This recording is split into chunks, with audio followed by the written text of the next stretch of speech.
happy 50th birthday. Sorry hindi kami naka-attend ng birthday mo. And thank you, Ara. At least naka-greet kami sa samahan mo kahit nasa video lang. Ang bilis ng panahon. Awa noon, naalala mo nung nasa high school tayo sa St. Joseph. Boyish ka pa noon. Tapos, naalala mo rin nung may college tayo, sabay tayong pumasok sa FAU. Tapos, naging very feminine ka naman. And ngayon naman, wow, iba naman yung transformation mo. Mas maganda.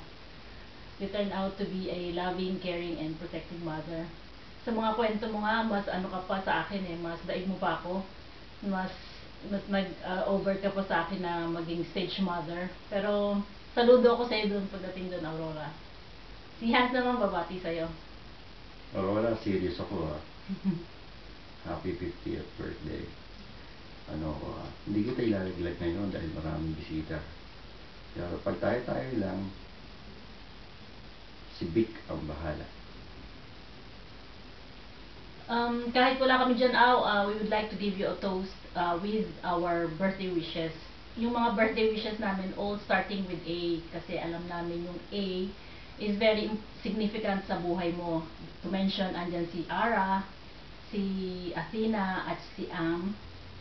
At si Vic.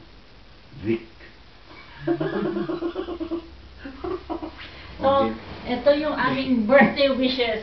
So, ang first A namin is abundant blessings from the Lord. And secondly, Amen. Awesome life with your loved ones. And third, amazing transformation of yourself again in the future. So, cheers to you all. Happy birthday again.